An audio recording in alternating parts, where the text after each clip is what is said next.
during this rough patch, like you say, rarely has Florida State matched up against a quality opponent and been the more stable situation for obvious reasons. But in this game, even though LSU is a slight favorite, there are more known factors for Florida State. Starting at quarterback, the quarterbacks checked off. Jordan Travis is the guy, no challengers. He's the man, he's the leader, undisputed. He's the guy. Mike Norvell's third season. Yeah, sure, there's been some change at offensive coordinator, for example, and in some changes here and there as every program undergoes each and every season, but still there's stability within the coaching staff, the head coach, most of the core of the team on both sides of the ball, as opposed to LSU. And we're going to talk about it here in a few minutes, hopefully, when our guest arrives. They basically have a coin flip of a quarterback situation right now. They have no idea who the quarterback's going to be, and that's not necessarily a bad thing. They've got a loaded quarterback room, but probably the most talented players, Walker Howard, he's a 5-star. He's not going to be the starting quarterback. He's a true freshman. They're kind of backloaded in the quarterback room. They've got Jaden Daniels, and they basically have Daniels and Garrett Nussmeier battling for the job, as well as Miles Brennan, who entered the transfer portal, backed out, and now he's staying to battle for the job. He was the quarterback that replaced Joe Burrow and started the first 3 games of 2020 through 12 touchdown passes, got hurt, and we haven't seen him since. He's missed a full season plus and is just now coming back here in 2022. So, yeah, a lot of question marks for both teams, big brand names. It looks like a primetime matchup when you just look at the brand names, but two programs that have seen better days and are looking to get back to where they expect to be.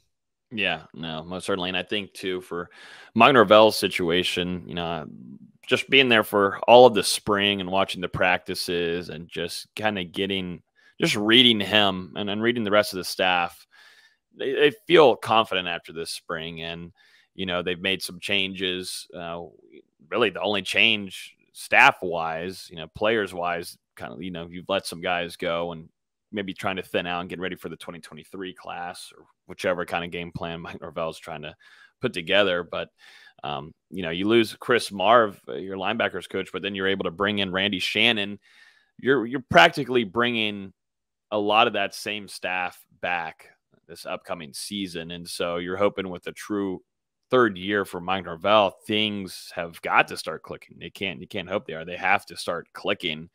And like I had mentioned, the spring, I felt like there's definitely some things that they need to fix, a few things, but coming off of Mike Norvell and the few things that he was telling us is that he felt like a lot of the early enrollees that showed up and a lot of the transfers that showed up, which are going to play a big time impact this upcoming season, including Micah Pittman, Johnny Wilson. If Winston Wright Jr. is able to get, recovered after his car accident, Bless Harris too, offensive line. If those guys showed up like Mike Norvell said, and then they felt really acclimated and got into their groove pretty smoothly into the process there of understanding the playbook, understanding how Mike Norvell likes to run his practices, which is a very strict and nonstop 4 hours of almost feels like hell a little bit. I feel bad for him, but only one water break all throughout that. That's a good sign, I think. These guys really, a lot of these guys, veterans coming back into this system, should know kind of how Mike Norvell wants to do things and understanding the system. And the biggest thing for Florida State is going to have to be, how that offense is going to look. I think defensively, heading into this game, and if nothing changes drastically or whichever, Florida State is bringing in a really talented defensive line. And like you were just talking about, Mark, for a quarterback room that might not know who they want to start yet. Yes, they have talent there, but, could experience the lack of experience or, put in a younger player at quarterback there be a problem for LSU going into this game in a primetime matchup, which is most expected to be a very rowdy stadium. And Florida State now bringing in Jared Verse, who's absolutely blew up the spring, and very high on him, along with Florida State's interior defensive line, which I think coming out of camp was your strongest unit. And then you go on the other side and go to one of your most experienced defensive ends at the Florida State program, Derek McLendon. That's a defensive line that would love to come and wreak havoc to a quarterback that might still be acclimating to a system, and that being their true week one opponent being Florida State's defense, which I thought had the strongest side during the entire camp, and by a decent margin too.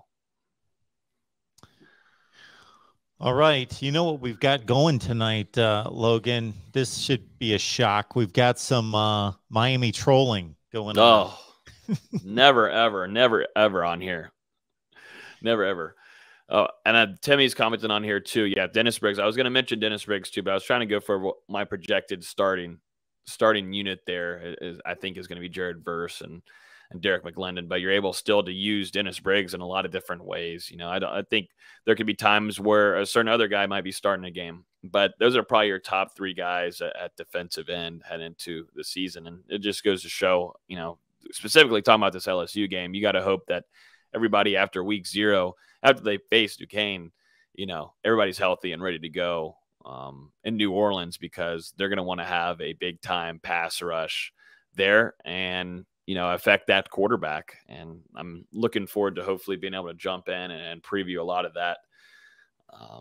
that game, because it's going to be interesting how Mike Norvell and Florida State want to run their offense against LSU, but it might be even better to see how Adam Fuller's defense wants to take care of that quarterback room and running back room, but really causing havoc at the quarterback, because they were able to do it to quite a bit of talent. If you look at Tyler Van Dyke last year, Miami game,